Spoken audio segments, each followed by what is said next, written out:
friends, welcome to chapter 1, and this week's chapter 1 is Autumn's, Awning, and Arson. Chapter 1. There weren't many things that I was completely sure of. This year's Daniel Boone Festival, for instance, is one of those things. Was the fun of the festival or the history behind the event that got me most excited? I wondered, weighing my two options. The one thing I was completely sure of was how gorgeous the Daniel Boone National Forest was this time of the year. The forest presented itself not only to me, but the thousands of tourists who would descend upon our small woodland town of Normal, Kentucky to take in the 75th year jubilee of the Daniel Boone Festival with a painted autumn backdrop that no camera could ever capture. History, I said loudly enough for Dottie Swagger to hear my conclusion, which I meant only for myself. Definitely the history. What are you talking about? Dottie shifted on one leg and jutted her hip out. She eyeballed me like I had lost my marbles. Just think, I turned and looked at her and hugged the clipboard to my chest and twisted, glancing around Pioneer Village. 75 years ago, this festival started, and we still get to see how Daniel Boone lived. I let out a long sigh. The sheer thought of how long this festival had been going on, paying tribute to the man who walked these very mountains we called home, brought me such delight and pride. Can you imagine living in one of those cabins or stone houses? I asked and pointed to the one beside the wooden side that read blacksmith. Dottie, seemingly unimpressed, took a long drag off her cigarette. The end burned bright and red with a long inhalation and dimmed as she pulled the cigarette from her lips and blew a steady stream of smoke with one eye closed. Her other eye was fixed on someone talking much louder than necessary. I wouldn't want to live here, no way, no how, Dottie drawled, flicking her ashes into the wind. Shoot, if I'd been born back then, I'd have lasted about as long as a snowball in a skillet, she harumphed. It wouldn't have been too much work for me to get one cup of coffee, much less figure out how to curl my hair. I bet you wouldn't last back then, I chuckled, eyeing Dottie's black long-sleeved shirt. And I'm sure they didn't have a bedazzler back then either, I said. She'd gone all out with orange, yellow, and green rhinestones, trying to make them look like autumn leaves drifting down from a tree. You want one, don't you? Her southern drawl was as thick as sweet tea. I see you eyeballing my shirt. She winked and used her cigarette holding finger to flick something off of the bedazzled leaves before pointing to the shirt. I got a few made up just for this here festival and one with your name on it. Dottie slowly nodded, her tight red curls bouncing lightly. I could tell she'd slept in those hot pink curls, and they'd started to droop as she wore the day on. What do you say? She asked, her words running together. Put me down for a small, I told her, but my voice trailed off as the loud voices we heard grew even louder. Suddenly, the cabin door swung open with a bang. Out stormed Lila Parker, clutching the powder horn she had been crafting painstakingly. Her usually neat blonde hair was falling out of its pins, and her eyes blazed with a mix of frustration and anger. The delicate powder horn, which was supposed to be a perfect replica of the Daniel Boone's, and which the National Park Board had commissioned her to make, trembled in her grip as she turned back toward the cabin, her voice shaking but loud enough to carry across the entire Pioneer Village. I don't care if you're the world's leading expert, Dr. Hamilton, Lila shouted, her voice echoing off the log wood. You can't rush perfection. If you don't like how I work, then find someone else to finish this horn, and don't you dare question my craftsmanship. She spun on her heels, and her face flushed, and marched past Dottie and me, muttering under her breath as she disappeared down the path toward her own cabin. The tension in the air was thicker than molasses in January, and I couldn't help but exchange a concerned look with Dottie. Lila, I called to her, are you okay? She came over and looked at me with a little confusion, like she couldn't place where she had seen me before. I'm Mae from the National Park Committee, here to check on the schedule of events one last time until tomorrow, I said, nodding toward the cabin where Dr. Hamilton was setting up for his presentation. And I couldn't help but overhear that there seems to be a problem. Problem? Not with me. She pointed to herself. I'll tell you the problem. She slid her finger and pointed directly at Dr. Hamilton's cabin. He's the problem. Only he thinks he's the expert. And if I'm correct, your committee is the one who hired me to make this powder horn replica. Yes, I confirmed. And I thought it would be nice to show it off during his presentation. She let go of a big, exhausted sigh, as if trying to regain her composure. With a much calmer, steadier, and more even tone, she said, I'm sorry, but I have studied the powder horn for years. I have made and presented all about the horn. When Mr. Someone stature tells you that your horn was not up to par, I guess it just hits a little in the ego. I'm sorry, I said, wanting to make her feel better. And it's kind of you to offer, but just stick with the events we have already planned. It's just on this, Lila commented, holding up the horn. I have found something that could change his research. Then her phone rang and she looked at the screen. I'm sorry, I need to take this, she said, and darted off. She's stomping so hard she's going to cause the ground to shake and knock off them pretty leaves around here, Dottie joked. But as a member of the National Cart Committee and the one change of making sure the activities were planned and run smoothly, those words that she gave me made me pause. Something that could change his research? I sure hope not, I said, glancing around at the landscape surrounding us. Those leaves are one of the main reasons tourists flock here, I teased, making light of the very tense situation that wouldn't be good for the festival. All around us, the trees were dressed in their finest fall colors, rich shades of amber, gold, and red. The crisp autumn air carried the scent of pine and earth, which mingled with the sweet fragrance of the fallen leaves that crunched underfoot.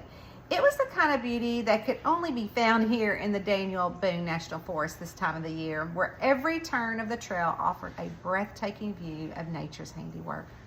The sunlight filtered through the canopy of the over 100-year oak trees that stood all over Pioneer Village, making the place look like something out of a postcard.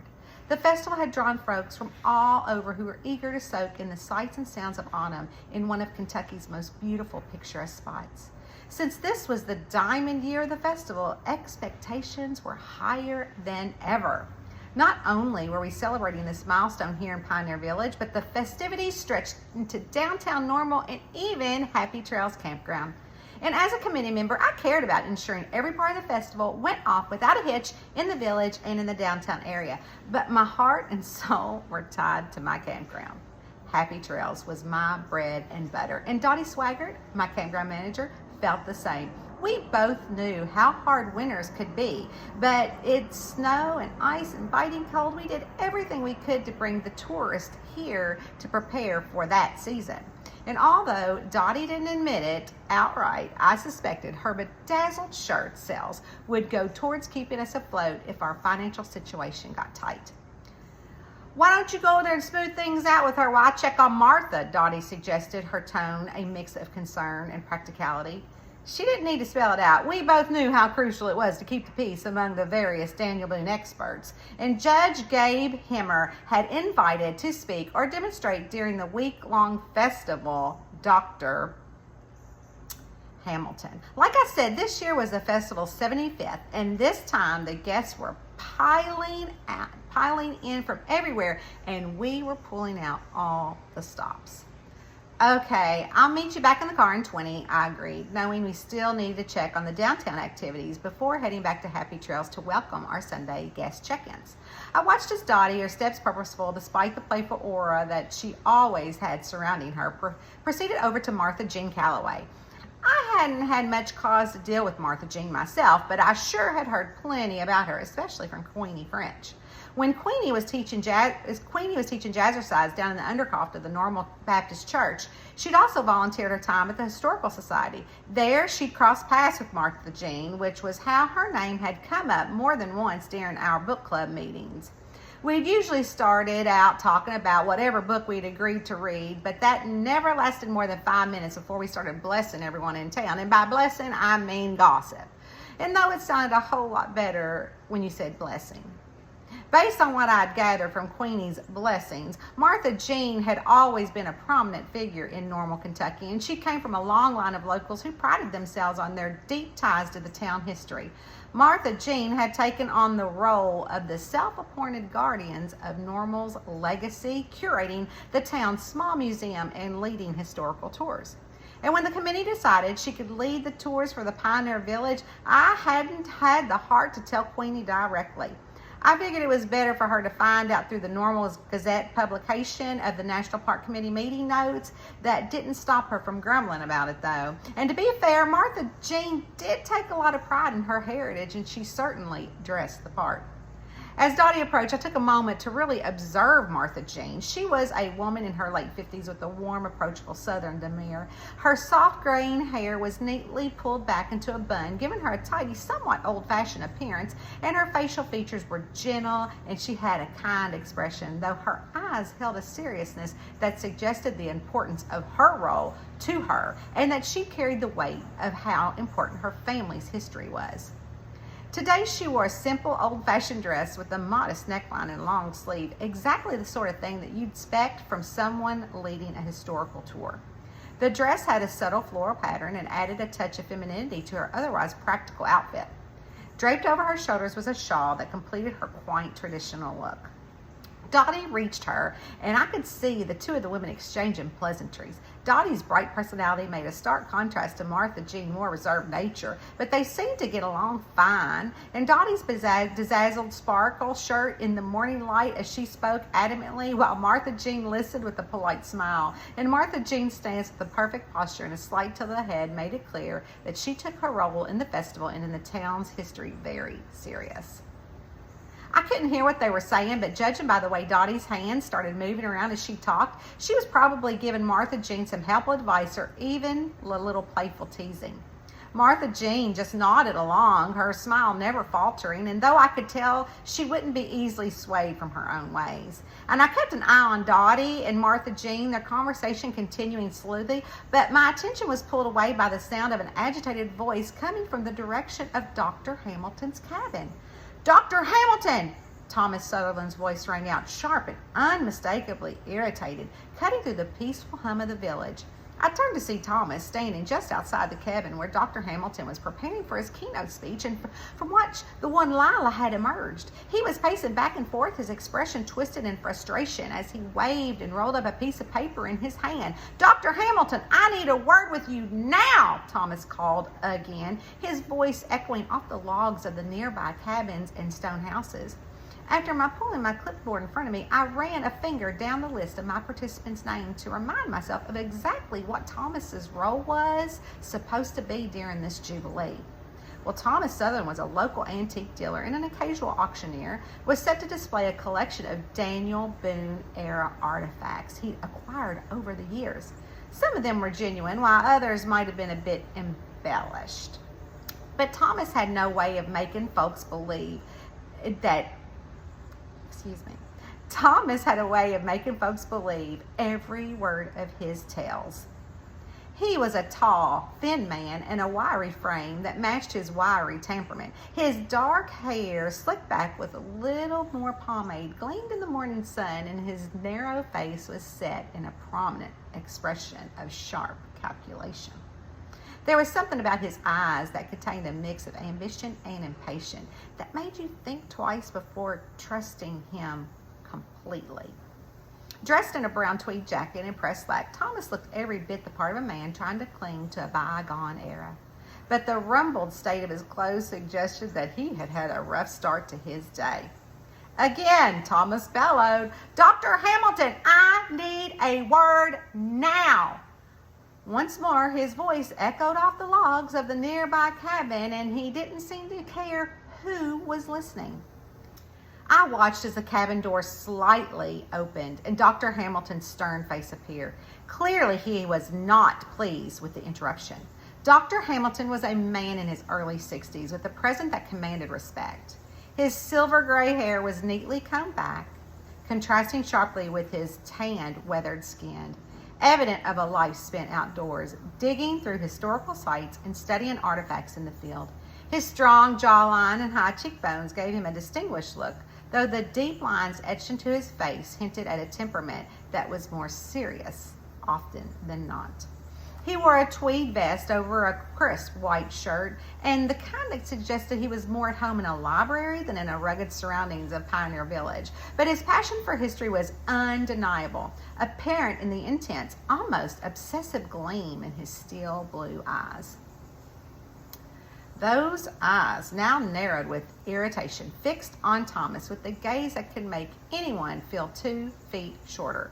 Dr. Hamilton's hands, large and calloused from years of meticulous work, gripped the edge of the door as though he was holding him back from slamming into Thomas's face.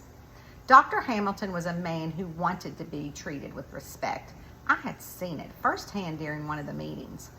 "Thomas," Dr. Hamilton replied curtly, "this is neither the time nor the place." But Thomas wasn't backing down. He stepped closer to the cabin and pointed that rolled up paper at Dr. Hamilton like an accusation. "You promised me a fair share of this artifact exhibit, and now you're trying to cut me out. I won't stand for it," Thomas screamed. The tension between them was thick enough to slice through, and I could feel a knot forming in my stomach. This jubilee was supposed to be a celebration. But between Lila's outburst earlier and Thomas's confrontation now, it seemed that not everyone was in the festive spirit. Chapter 1, Autumn's Awning and Arson.